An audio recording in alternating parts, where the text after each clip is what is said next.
And so we meet in Eldham for one last time, and frankly, I am saddened to leave what I would call a good home for the past 2 years of being on Stoneworks. I have seen many things on this server, from the community, in every part of Eldham. The amazing builds people have created, the fantastic lore surrounding every detail in every nation, you name it. But of course, all things must come to an end. Yet again, it's not really the end now, is it? To be honest, I seem to find this more as another chapter in what's to come ahead of us. Who knows what I might end up finding in... What are you talking about? Do I even need to ask why? It's Thursday!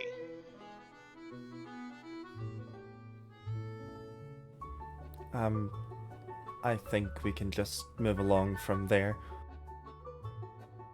Now we come to its final moments on Eldham, squeezing in whatever projects we have both in building and in lore in just this short manner of time. Even some of us went on spending sprees and bought as much crap as they possibly can find, myself included. Except Gary, because despite the fact that he's loaded with money, it's for sure that he'll lose his pants and won't be able to store any of it in his pockets. Typical Gary. And how do I feel going into the new world and letting both Rathnir and Eldham be frozen in time? Well, it's upsetting to see two well-beloved worlds go away, especially when I have been in Varn Torm of all my 2 years, but I'm excited nonetheless. It'll be really nice to see what this new world has in store for all of us, what lore it will bring, and hell, what kind of things we'll find. Frankly, I think I might find a giant pufferfish called Jerry.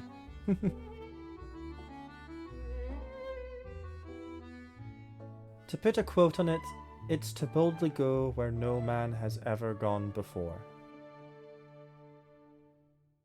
Now, of course, this isn't just a video about me. I have a few more funnier things in mind for this video for our last goodbye. Firstly, here's me and my good friend Kraken battling off with the new magical spells.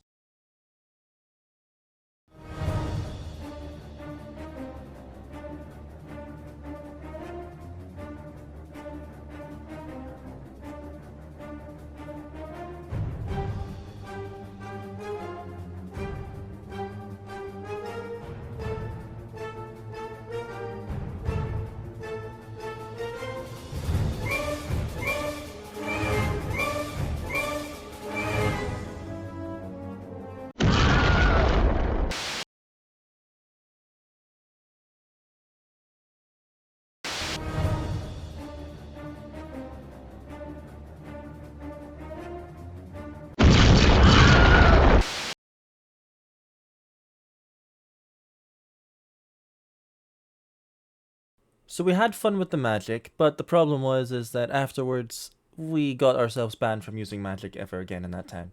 Anyway, moving on, we have another segment here where we've had many of the community showcasing an item of their choosing. Our first player within the community is known by the name of Hughie, and today they have brought in the synthetic elite Belovian battle axe. Despite the fact this looks like just any special looking axe with sharpness 5 on it, it does have a unique backstory behind it. He acquired this axe off of Bobry, who was also one of the few people to know how to recreate this certain axe. And here we have Noova. They've brought in the diamond cutlass known as the Trident Gambler. As the sword says, it is made for the sole purpose of gambling, with the inscription saying gamblers always quit right before hitting it big. Despite this sword's greatness, Noova lost over 550k over this item. The irony in the gambling there, if that was the case. Next we have Rawfish 4, who has brought in their Sword of Nox. It has a wonderful sense of colour and also a crystallized texture, but for some reason once you take a deep breath, you inhale the scent of someone. They obtained this sword within Sylvania at a party in the town of Noxwind. Must have been some type of party.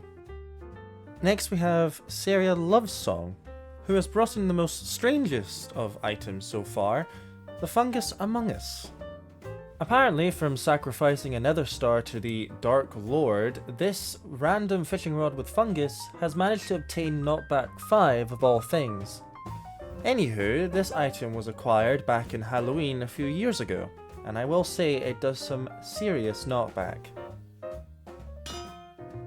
Now we have the Valiant, who has brought in one of his special compasses that is related to his character. In lore, the Valiant is a part of the New One family, and his mother was the one that gave him this compass. It is said wherever he goes, he will always have this compass with him to find his way home.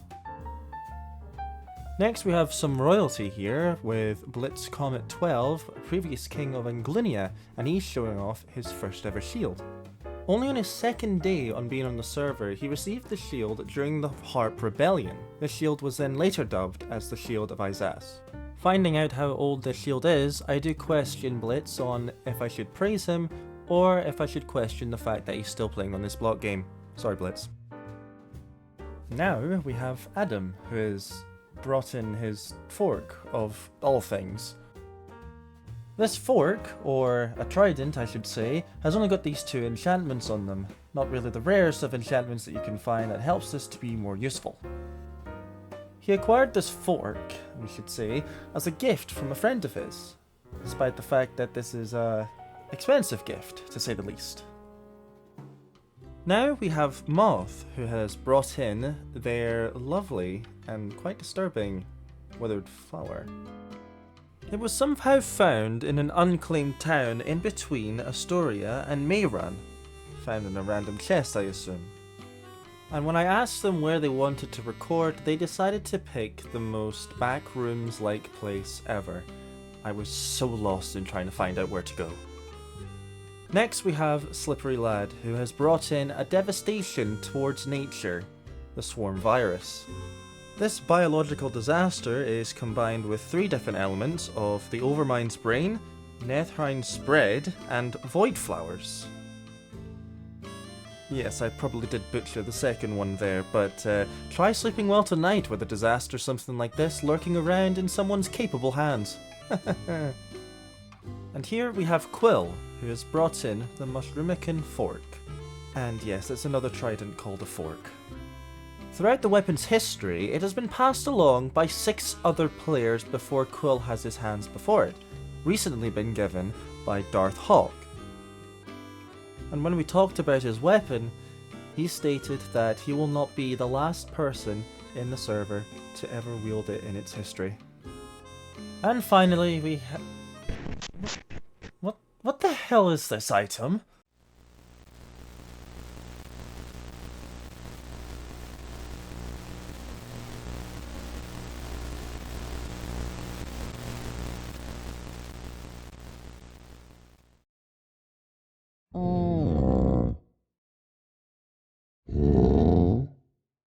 We love the sniffer.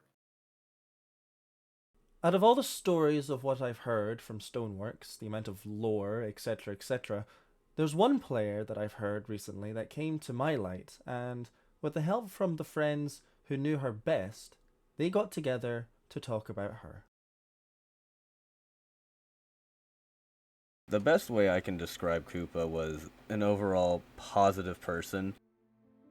Regardless of the shit that got flung at her when in the nation of Uraka with me and everybody else, she always kept a positive head, which was great. When life was hard for me, I could always just message her and she would just give me some good advice, and it was great.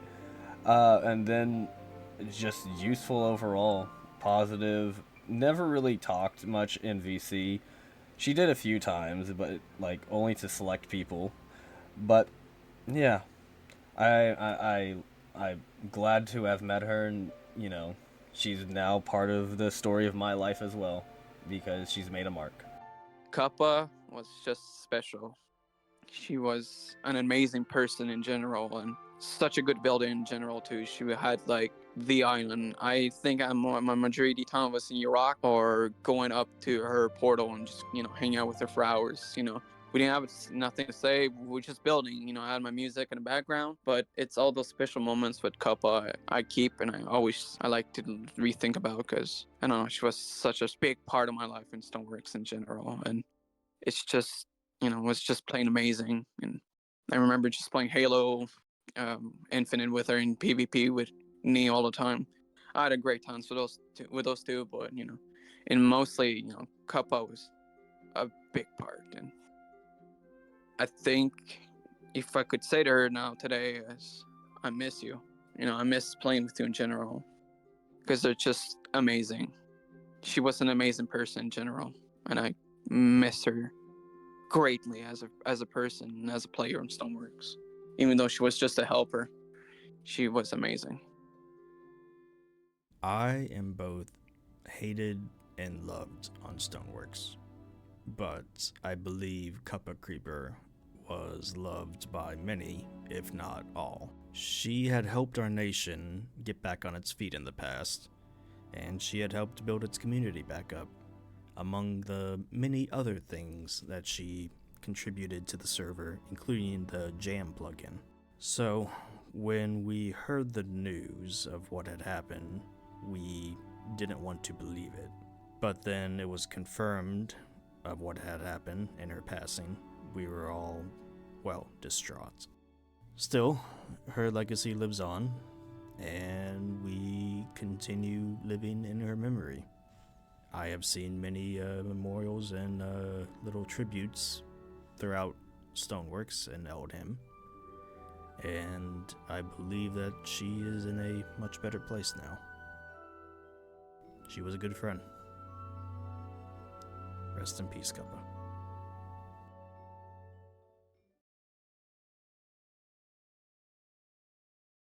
Sadly, we come to our final part of the video, but we leave on a high note.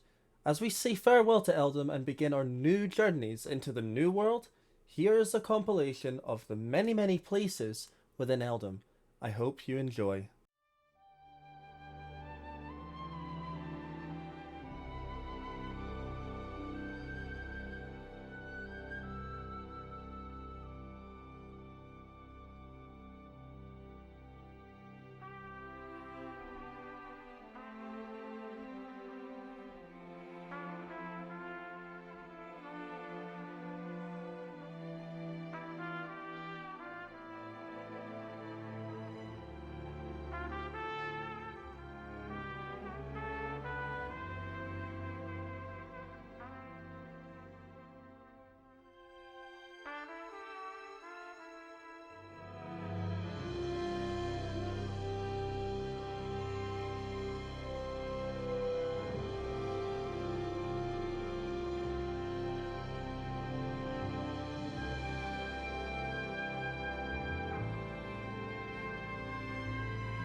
Thus, the next day comes along, and the world will be frozen. The memories Eldham has given me, the friends I have made along the way, will be ones I'll never forget. However, with future memories to come along, I'm also excited to see what happens next. For now, Eldham, I say farewell. It's been fun to the very end, but now it's time I say goodbye.